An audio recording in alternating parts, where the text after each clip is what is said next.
আল্লাহ রাব্বুল আলামিন বলেন, وأنفقوا مما رزقناكم من قبل أن يأتي أحدكم الموت فيقول رب لولا أخرتني إلى أجل قريب فأصدق وأكن من الصالحين।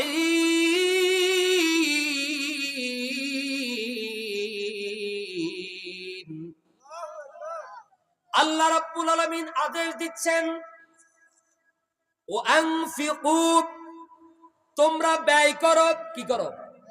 জোরে বলেন। কি কথাটা কি আমার নাকি আল্লাহ? তোমরা খরচ করো, দান করো, সদকা করো। আমরা আল্লাহকে প্রশ্ন করলাম, আল্লাহ আমরা কি ব্যয় করব? কোথা থেকে ব্যয় করব? কোথা থেকে দান করব, সদকা করব? আল্লাহ বললেন, তুমি তোমার বাপের সম্পত্তি থেকে দেওয়ার দরকার নাই, তুমি তোমার দাদার সম্পত্তি থেকে দেওয়ার দরকার নাই, তুমি তোমার নানার সম্পদ থেকে দেওয়ার দরকার নাই, বরং মিম্মা রাযাকনাকুম, আমি আল্লাহ রাব্বুল আলামিন নিজ অনুগ্রহে, নিজ মেহেরবানিতে, নিজ দয়ায় তোমাকে যেই সম্পদের মালিক বানিয়েছি, টাকার মালিক বানিয়েছি, আমার দেওয়া সেই সম্পদ, আমার দেওয়া সেই রিজিক থেকে আমি আল্লাহর কোরআনের জন্য, দ্বীনের জন্য খরচ করো, ব্যয় করো। যেরকম সুবহানাল্লাহ। কথাটা কার? আমার বন্ধুগণ, আজ থেকে 20 বছর আগে, 30 বছর আগে হয়তো এই এলাকার মধ্যে দুই একটা ছাড়া কোন বাড়িতে হয়তো বিল্ডিং ছিল না, ঠিক কিনা বলেন? আমি আমার জীবদ্দশায় দেখেছি, এক সময় যখন কেউ তার মেয়েকে বিয়ে দিত অথবা ছেলেকে বিয়ে করাতো, বলতো ছেলের ঘর কি টিনের ঘর নাকি সনের ঘর, ঠিক কিনা বলেন? মেয়ে যে বিয়ে দেব, মেয়ে যে বিয়ে দিব, ছেলের ঘর কি সনের ঘর নাকি টিনের ঘর, ঠিক না? আর 20 বছর পরে এখন ওই কথাটা পরিবর্তন হয়ে এখন বলছে ছেলের ঘর কি টিনের ঘর নাকি বিল্ডিং, ঠিক নয়? তার মানে এক সময় এই এলাকাতে, এই জনপদে একটা বিল্ডিং ছিল কিনা আল্লাহ ভালো জানে। এখন প্রায় প্রতিটা বাড়িতে বিল্ডিং আছে না নেই?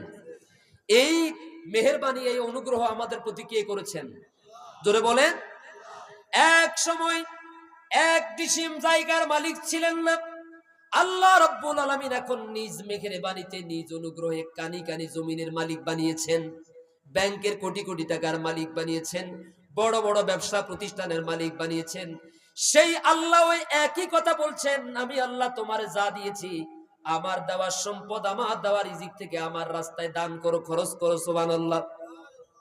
এবার আমরা আল্লাহকে প্রশ্ন করলাম, আল্লাহ কখন দান করব? মরার আগে দান করব নাকি মরার পরে দান করব? আল্লাহ তাআলা সমাধান দিয়ে বললেন, আল্লাহ তাআলা বললেন, ওয়ানফিকু মিম্মা রাযাকনাকুম মিন ক্বাবলি আইয়াতিয়া আহাদাকুমুল মাউত। মউত বুঝছেন তো? মউত, মউত বুঝুন তো? মউত, মউত মানে কি? মৃত্যু। মউত মানে কি? মৃত্যু। আল্লাহ রাব্বুল আলামিন বলছেন, বান্দারে মরার পরে তো আফসোস কর।